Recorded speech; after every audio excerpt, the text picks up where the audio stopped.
Okay, so the next texture that we're going to learn to do is the cube, 3D cube texture.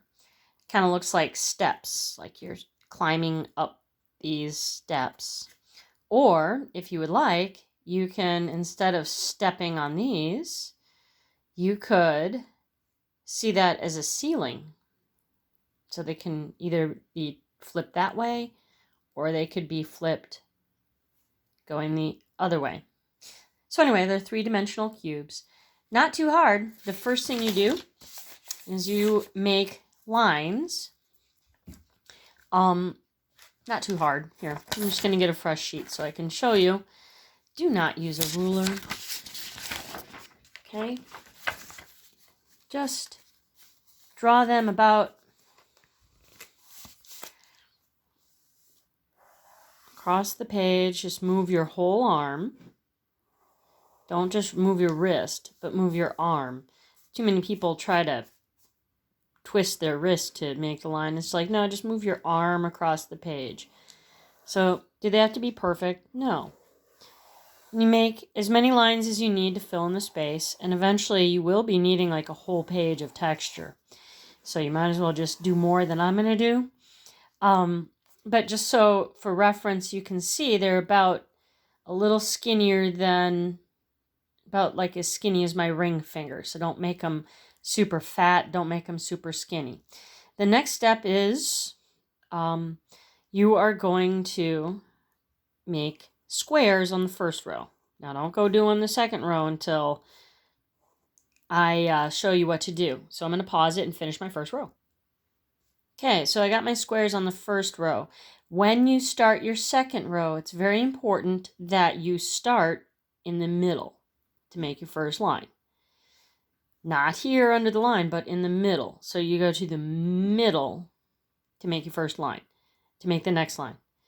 So you don't start where the line is, you start in the middle to make your first line. So I'm going to finish my second row. I'm going to pause it. Okay, so when you're ready for the third row, you don't want to start under the line. You want to start just to the left of the line, assuming there's room there. So I go to the left. Now I go to the middle for the next one. And so on and so forth. I'm going to finish my third row off camera. Okay, so my third row was longer, so I just added some more on that side. These were shorter lines. It's okay. Now when I'm ready for my fourth row, I happen to have room out here. So I can go ahead and start here. And again, don't just draw it straight down from the previous row. You start in the middle. So they're offset like bricks. Okay? And I'm going to go ahead and finish this row and the other rows off line 2. So you can notice I am using my ultra fine Sharpie, not a pencil, although you could practice in pencil first. So now I kind of have a brick wall. The next step is to start in the middle of your first line and draw down to the previous row and hook up with the other vertical line. Then go back up to the middle of the next line. And then I'm going to go from here to the top of the post to the halfway mark of the previous post. So here's the middle of the post, and I'm going to draw to the previous post.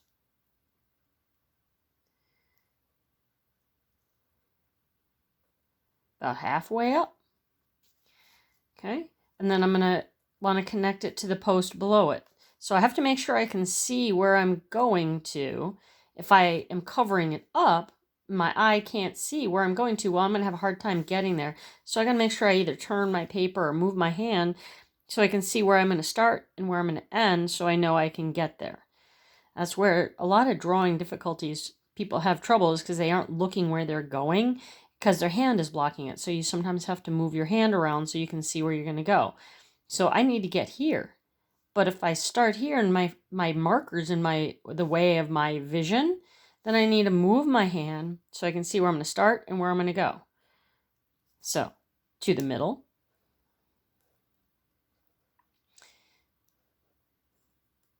All right. The next, that was a little high. So I should try not to talk too much. Okay, so now I'm ready to do the next row. So I'm going to start in the middle and go out to here.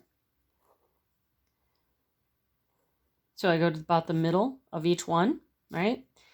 And I connect with the post below it.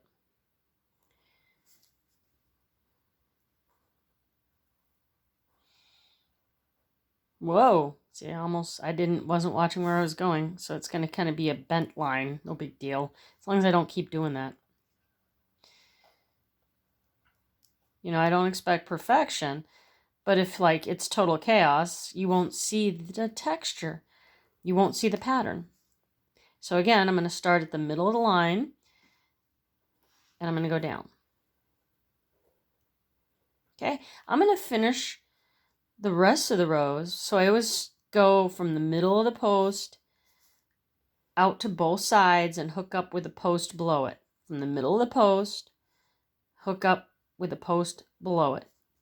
Middle of the post, hook up with the posts below it on the left and the right. Middle of the post to the left, then to the right, and make sure that they connect with the post below it. All right, I am going to go ahead and finish the rest of these offline. Okay, so on the bottom row, because I don't have any posts below it, there's no posts down here, I really can't draw it going down because there's nothing to connect it to on the bottom. There are no posts, no uprights down here. I mean, if I had them, I could. So now I could go and connect. But I don't have them, so I'm not going to do that on the bottom row. So the next step is to go to the top of each triangle, starting down here. Notice I'm not starting at the top row. I'm starting at the second row, the top of the triangle. So we're going to call this a triangle and this a triangle. So on the second row at the top of the triangle, now you're going to draw a diagonal line going to the post above it. And then on the next triangle, you draw a diagonal line to the post on one side and then a diagonal line going the other direction to the post above it. So at the top of each triangle, there's two lines that go up to the post above it. And again, just to be clear, what do I mean by a post? It was these lines that I'm calling a post. So on the top of the triangle, on the starting at the second row, you draw one line going up from the left to the post above it, and one line drawing diagonally up to the post on the right. Now I'm kind of like making dots here to kind of emphasize a point. You should not make points. No make dots. So it's important that your lines start at the top of a triangle and go up to the post above it and not just randomly. I mean, you know, if you just randomly draw a line up and not connect it, see how it's not connected there? It's not going to look right. So it's got to be going to the post above it. So it has to connect. All right, now I'm on the next row of triangles. Okay. And I got one post on this side, but no post over here to go to. So I just go to one side, but then the next triangle, I go up in both directions. I'm going to finish this row. Okay, so at the top of all these triangles, I've done the up. So now I'm at this row of triangles right here. See these triangles? They need the up lines. And again, I start at the top of the triangle and move up to the post above it on both sides if I can. On this one, I only had that direction. There's nothing to go to over here.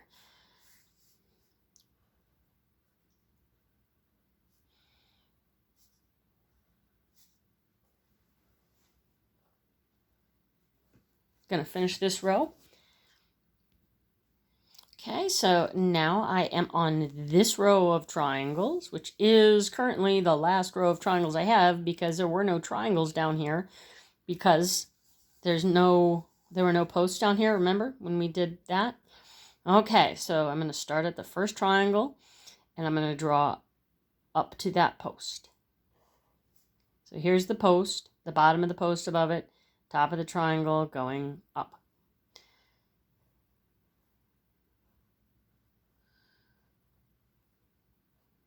I'm going to finish this row offline. Okay, so if you remember, this is the finished one that has 3 different kinds of shading happening. The solid black, the hatch marks, solid black, hatch marks, solid black, hatch marks. And there's also, that's 2 different kinds. The third kind is the pencil shading that is on the top of every other box. Okay, so you'll notice that the dark shading is on the upside, the upside, and the hatch marks are on the downside. And that's up, up, so that there's this diagonal thing happening, so that the solid black ones go in a diagonal in one direction, and the hatch marks go in the diagonal in the other direction. So how to make sure that that happens? Oh, I can close that off. So you choose the first box and you make it solid.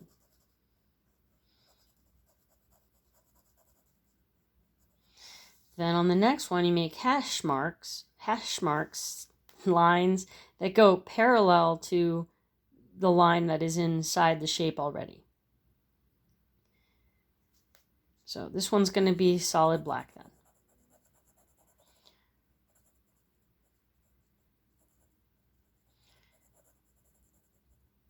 Okay, so the next one is going to be hash marks, and I got to make it parallel to this line right here. So 2 or 3 lines on the top and 2 or 3 lines on the bottom. So I did solid black, hash marks, solid black, hash marks. Guess what this one is? Yeah, solid black. All right. So what comes after that? Oh, I know. Hash marks. Again, this line going through it, you need to make hash marks that are going in the same direction, about 2 or 3 on the top and 2 and 3 on the bottom.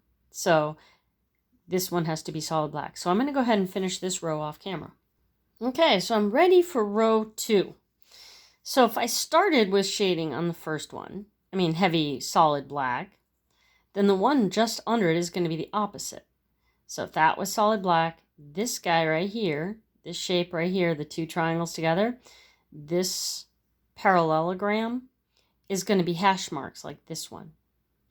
So that the hash marks will be diagonally connected. See how the hash marks are diagonally connected?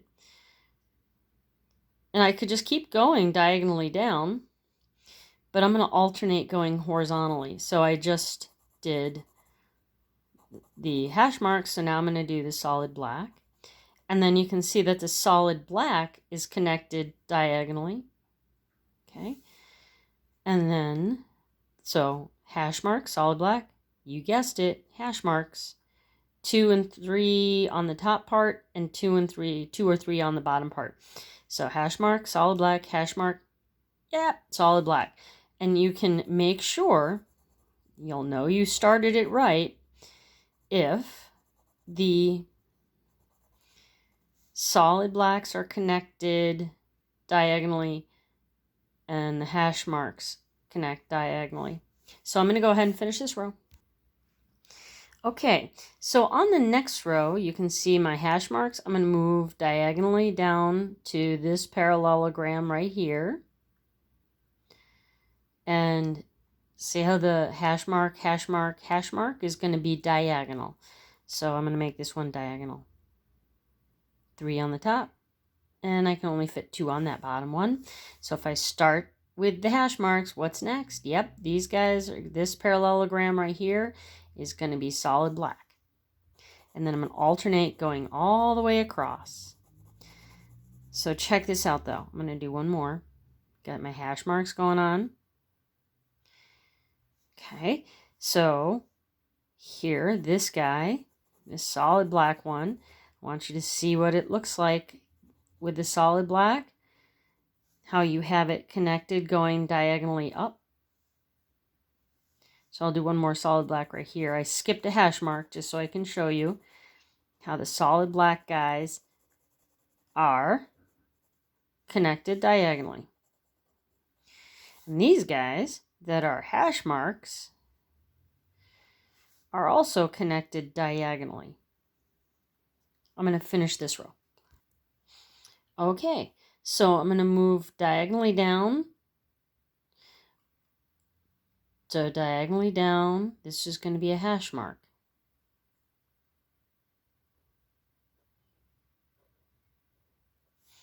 Then I look at, so solid black, moving diagonally so that this guy right here is going to be solid black.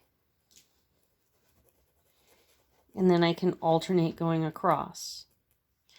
So this guy right here is hash marks, moving diagonally down. This guy's got to be hash marks. Okay, I'm going to finish the rest offline. Okay, so do you see my mistake? Where I accidentally did 2 solid blacks in a row and 2 hash marks in a row? It's right there. Is it the end of the world? No, because I just went right back. I was like, uh-oh, that happened. And then I just made sure that I picked up correctly so that I continued on with the pattern correctly. So this doesn't happen that often. It should work out just fine. Now, another thing you can do on this bottom row is just finish it. Now, you're going to want to fill in like a better part of a whole page. This is not a whole page, okay?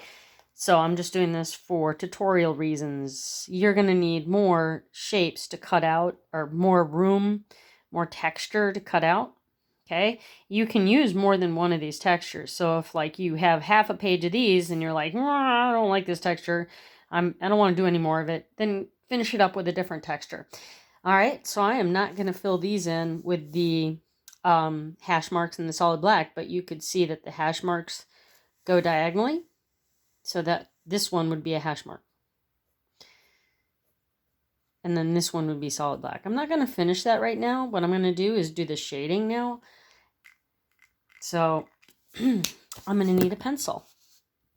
Okay, I'm going to start not on the first row unless I like finished it out.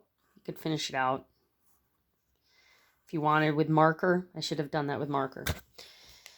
Then you could use it.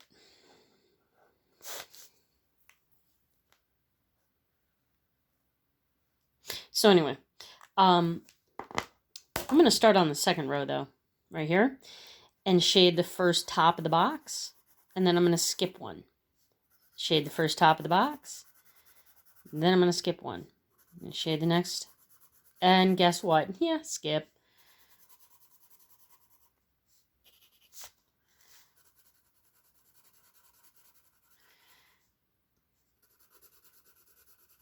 All right, on the second row, you're going to move diagonally down, shade and skip, shade and skip, shade and skip, shade and skip, shade, shade, then skip. Okay, so again, move diagonally down. If there is none, let's say there was no box there to go diagonally down, then what you would do is you would go diagonally down from this second one down to here.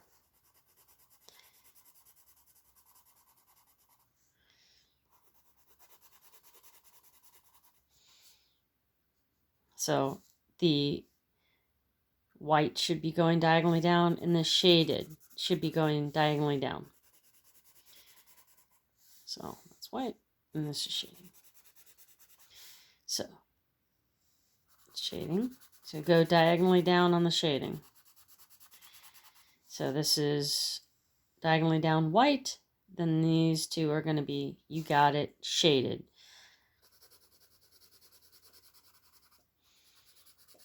To create the pattern. And I never did finish the hash marks and black on there, so we're just going to cover that up for right now. But you need to do more than this because you're filling up a better part of a whole page. Oh, and by the way, when you're working with a Sharpie, yeah, don't press hard. You're going to ruin it. You barely need to touch the page with this Sharpie. And pressing harder doesn't make it go any faster. You might think it does, but you know what it does? It just ruins the Sharpie faster. That's all. So, so here's a bigger section of it that is done. And again, this is the cube texture. And you have to do at least one whole page with at least one texture, though you could do more than one texture. And that's it.